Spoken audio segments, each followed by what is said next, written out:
Mabango po siya mga maninay. Ayan guys, maayong adlaw, laing adlaw na pud ni Maninay Inday. So kay naa naman ta sa bukid, balik na pud ta og pang diskarte no. So last year, murag 1 year naman siguro na ako napalit. Last year na ko ni siya gipalit nga kani siya Fabcon nga DIY. Unya kay nalimtan ni nako siya. Sa kabisi lagi bisan asa paingon si Maninay, so nalimtan na ni nako siya. So ang akong buhaton karon is ako ni siyang timplahon, mo ni siya ang Fabcon Flix. Tapos mo pud ni siya ang Fabcon Free Mix anti-back. So ang iyang color di ara na naglanay na gani og action ang para sa color sa iya. So ang akong buhaton karon, ako ni siyang timplahon nya. Nana dae ko dire kaserola nga dako. So butangan lang ni nako siya og 5 liters nga tubig. So atong sukdon mga maninay kay aron insakto gid ang pagkaluto sa atong Fabcon, kay ato ni siyang ibaligya puhon-puhon og mag-abot na ang akong gi-order nga DIY nga bottle. So nag-order na pud ko og empty bottle nga para sa ato ang Fabcon nya. Kari ani naamantay tumbler diri nga naay measurement, so mo ni siya ang akong gamiton pag kuan sa tubig para insakto gid ang ato ang measurement sa tubig mga maninay. Nya siya kuan ni siya 2 liters ni siya kutob. So sa ato ang 1 liter nara dire 1000 ml. So karon ato nang timplahon ang ato ang Fabcon nga na panos na dire sa kusina. So kay naa na may tubig, nagpakalos tay mi og tubig, nagbayad mi og tubig sa kanang mangdelivery bitaw og kanang mineral water. Nag-offer man sila nga magpasag-ob ba daw mi, kay magsag-ob daw sila. So mo na to nagpasag-ob ko og bali na pulo ka. Ha? So mo na ni siya mga maninay, gito liters na nako para dili na kay ko magsigi og takos og tubig. Nya, ihuwad na day na nato. So way paglangan-langan kay naa pa koy lakon karon. Tapos, eto na mga maninay, meron akong tubig dito na 5 liters. Ito, iinitin ko lang yung tubig. Pagkatapos, ililipat ko siya dito sa langgana na hinugasan ko. Ito, ilipat ko siya dito. Tapos, mag-init na naman ako ulit ng 5 liters na naman na tubig. Saka ko tutunawin yung Fabcon Flex ito. Saka ko ito tutunawin. Pagkatapos kong matunaw ito, ay ihalo na natin doon sa langgana. Kasama na yung 5 liters din na tubig na pinapainit. So, bali 10 tubig na, di bali. Saka natin ihalo ito. Ito. At itong may kulay. Lagyan lang natin ng konting kulay mamaya. So, hindi na to ipapakulo mga maninay. Anuhan lang to. Parang iinitin lang yung tubig ba na matunaw yung flex ng Fabcon. Kasi kailangan talaga to mainit yung tubig. Paggawa mo nito para matunaw siya. Mabilis siya matunaw. So, malalaman natin yan pag mainit na. Kasi hahawakan natin. Hindi, joke lang. Iaano ko kung mainit na ba. Para hindi naman maubos yung aking maliit na sulain. Kasi magluluto pa ako ng kasaba chips mga maninay. Sobrang happy po talaga ako kasi kahapon pinadala ko si J-Lord ng kasaba chips, yung sobra doon sa bininta ko sa Scout. Marami pa kasing natira dahil marami po akong niluto, and then nung Monday pinadala ko si J-Lord ng kasaba chips. Dala siya ng kasaba chips sa school niya. Pag uwi niya meron siyang binta na 130. So, konti lang yung dinala niya. So, kahapon, dinala niya na lahat yung natira at nakapagbenta siya ng 400 pesos. So, thank you so much kasi may araw-araw na ako na income dahil kay G-Lord. So, papadala ko siya sa school everyday. Kaya, magluluto na po ako every week ng cassava chips para may madala si G-Lord sa pagpasok sa school. Hindi dapat pero kailangan talaga na tulungan nila ako para makaraos din sa pang-araw-araw nila na baon. Dahil malaki din po yung baon. Para sa akin malaki na yung 25 pesos kasi dati kami nag-aaral kami 2 pesos lang, 5 pesos malaki na yan. Yan na yung pinakamalaking baon namin noong kami ay elementary. Pero sa ngayon kasi medyo mahal na po yung bilihin kaya medyo kaya 25 pesos na yung binibigay ko sa kanila. So yan lang talaga yung binibigay ko sa kanila mga maninay. Minsan wala yan silang baon pero hindi yan sila nagrereklamo dahil kahit nasanay sila na binibigyan ng baon pero alam naman nila na pag time na wala akong pera, wala talaga akong ibibigay sa kanila. Kaya nag-aaral lang sila basta meron lang silang baon na pangtanghalian. Hindi na yan sila magreklamo kasi hindi naman masyadong malayo yung school dito sa amin. Pwede namang lakarin kung hindi tamad. Kasi kami dati umaga at hapon papunta at pauwi naglalakad lang talaga kami. Kaya sila ngayon nakasakay na yan papuntang school. Pag uwi, saka na yan sila maglalakad.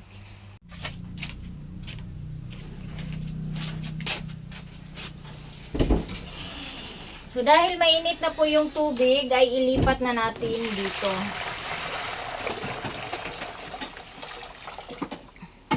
At next ay init na naman tayo ng tubig.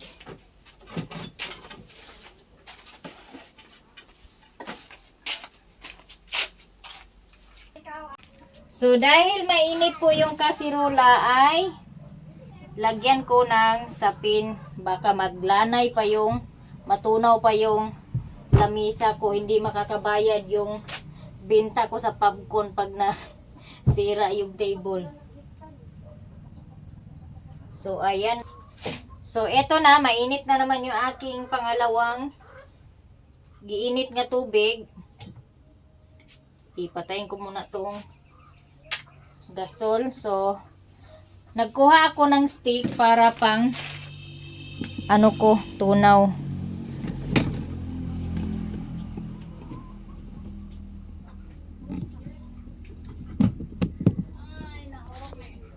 So dahil meron na tayong pang mix ay eto na nga mga maninay. Ibuhos na natin ng dahan-dahan yung popcorn flex hanggang sa ito ay maubos at matunaw.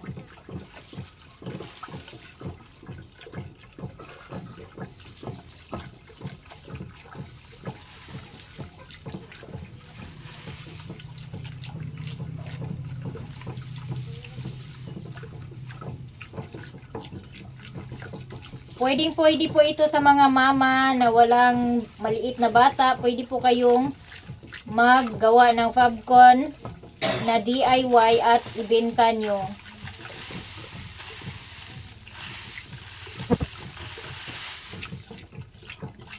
Pwede ito pang negosyo mga maninay. First time ko po itong magtimpla ng popcorn na DIY. Kaya morning reality ni maninay ninyo inday pag naa sa bukid no. Kay bisag unsa lang gid ang buhaton para lang kumita at magkaroon ng piso. So siguraduhin lang na tunaw na po yung popcorn flex. Ito na yung kulay ng popcorn flex mga maninay. Oh. Pero siguraduhin lang natin na talagang tunaw na lahat yung flex bago natin i-stop yung pagme-mix. Kulay gatas na siya. So hawi-hawi gid pud siya sa kamot mga maninay ang pag-mix nato sa popcorn flex kay need jud siya nga matunaw og taman. Nya gibalik gay nako og salang diri sa gasol kay aron mas mag-init na pud ang tubig ug dali ra pud siya matunaw.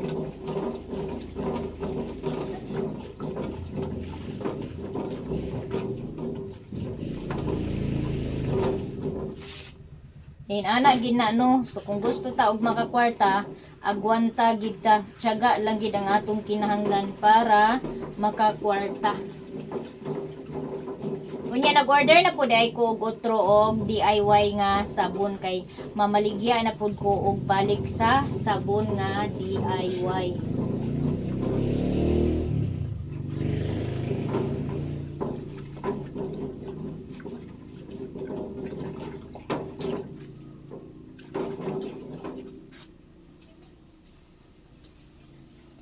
Ako'y kutsara diri nga kina-check na ko sa tubig kung naapabay flex nga tibuok-tibuok.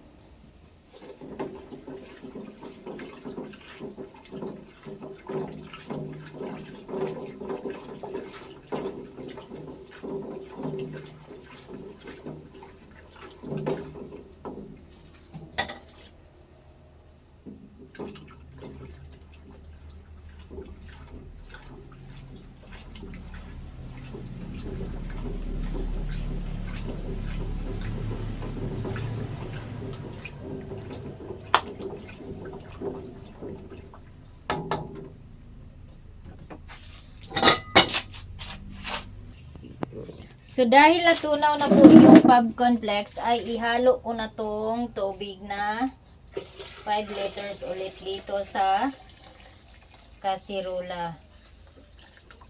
Ayan.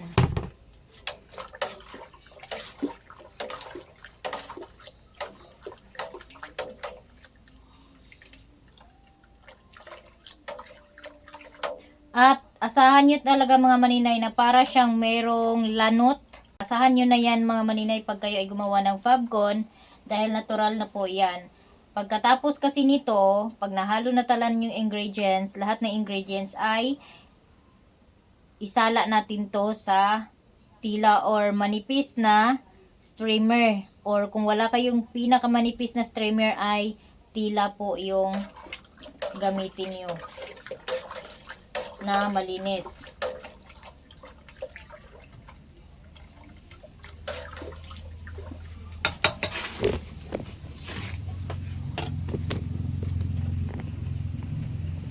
So, eto na yung hitsura ng ating Fabcon na flex na natunaw. Ayan. Bali 10 gallons na po to lahat ng tubig na nandito at pareho po silang mainit ng minex ko. Na po akong mag-mix ng ating Fabcon DIY. So, paalala lang po mga maninay sa mga gustong magsubok at mag-try na magbenta nitong Fabcon DIY.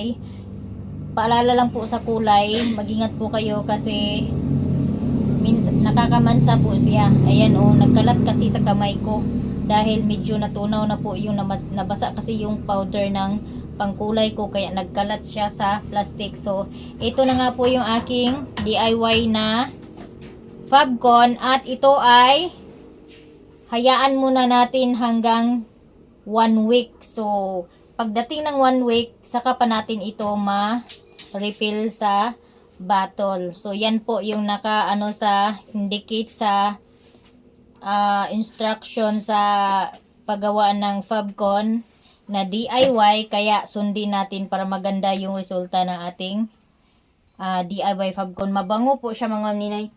Nakalimutan ko lang kung ano yung flavor dito. Titingnan ko mamaya kung anong flavor ng DIY Fabcon na nabili ko. Kasi nasa lang naman na TikTok ko lang naman to nabili. Kaya nandoon lang yung receipt ng pag-order ko. So, ayan mga maninay. Magkakaroon na tayo ng hindi lang sabon na pang plato. Magkakaroon na rin tayo ng DIY na Fabcon. 2,000 years later. Tapos, yung pangkulay pala mga maninay, huwag po kayong mag-alala dahil natatanggal pala yung pangkulay niya. Kasi yung sa kamay ko natanggal nung naligo ako. Kahit sa damit ko, yung nalagay sa damit ko natanggal din. Kaya, huwag po kayong mag-alala dahil hindi po yun hindi magkukulay ang inyong kamay at yung damit ninyo na lalagyan ng Fabcon. Ginawang DIY na Fabcon kahapon mga maninay. So, ganito na po yung itsura niya. Pang 1 day pa lang po niya ngayon. Kaya hindi pa siya pwedeng ilagay sa bote. At alam nyo ba mga maninay na grabe yung bango nito? Grabe talaga yung bango nitong ginawa kong Fabcon na DIY mga maninay dahil kahit nasa labas kami, naaamoy namin yung amoy ng Fabcon na ginawa ko kahapon. So, bali 1 day pa lang ngayon mga maninay at hindi pa rin po dumating yung bote na aking in-order kaya steady lang yan dyan hanggang 7 weeks, 1 week. So, grabe talaga ang bango. Ang bango talaga ng Fabcon na ginawa ko. So, yung yung tila lang yung pinagtabon ko tapos tinatakpan ko siya ng mabigat para hindi po mahumol sa ginawa kong Fabcon dahil wala pong takip yung kaserola na ginamit ko. Nilagyan ko sa na-mix na Fabcon conditioner. Kaya sa mga nanay dyan na walang ginawa, mura lang po yan mga maninay, mga almost 300 lang po yung puhunan ko dyan sa pagbili ng... So, ayan mga maninay, tinignan ko po kung magkano ko nabayaran yung Fabcon na in-order ko is 200 plus lang po siya mga maninay. Hindi po siya umabot ng 300 yung kilay ko nag-ano mauwili kasi yung face ko mga maninay. Ayan. Naglagay kasi ako ng eyeliner kanina kasi nag-promote ako ng eyeliner sa TikTok. So, ngayon tiningnan ko and yung sin na binili ko, yung amoy na binili ko ng na Fabcon is Downy Anti-Bac Essence. Yung binili ko na in-order ko na Fabcon na sobrang bango po talaga maninay at hindi po talaga kayo magsisisi kapag kayo ay bumili nito. Pwede din po pang konsumo nyo, bumili kayo para hindi na po kayo bili-bili ng sachet na Downy sa tindahan. Pwede rin po na bumili kayo nitong Fabcon at kayo na mismo yung gumawa para mas makatipid po kayo mga mema. Mura lang po itong mga mema na bilhin pero napakamahalin po ng kanyang amoy mga maninay. Kaya ano pang inaantay nyo dyan mga nanay, mga ati, mga kuya, mga tatay na walang ginawa at meron namang pwedeng meron namang pangpuhunan na kunti sa negosyo. Kaya magnegosyo na rin kayo para meron din kayong aakyat na piso habang kayo ay nasa bahay lang. So, ayan mga nanay, hindi nyo po kailangan ng malaking puhunan para magkaroon po kayo ng maliit na negosyo. Dahil dito po sa Fabcon, DIY na Fabcon na binili ko ay almost 300 lang po yung aking nabayaran. And hindi nyo na po kailangan bumili pa ng bote dahil pwede naman po kayong gumamit ng reuse na bote. Basta't hugasan nyo lang at isanitize nyo lang po yung bote na gagamitin nyo para malinis naman po at kaaya-aya naman po sa mga customer na bibili at marami pong bibili. Dahil po kapag malinis po yung gawa nyo ay marami pong bibili ng inyong mga negosyo. Kaya ayan mga maninay, sana po ay mapagkunan nyo ng aral yung aking mga video na to at magsimula na po kayong gumawa ng maliit na negosyo. So ayan lang po mga maninay. Sana po ay patuloy niyo po akong suportaan sa aking YouTube channel. And shout out sa lahat ng aking mga subscribers. Maraming salamat po sa patuloy na pagsuporta sa aking YouTube channel. Road to 4,000 na po tayo followers mga maninay. And I hope nga more pa nga mo follow sa ako ang YouTube channel. So that's it for today's video guys. Maraming salamat. And once again, Maraming salamat and God bless us all and advance Merry Christmas everyone. Sana po ay lahat makatanggap ng pamasko ngayong darating na Pasko.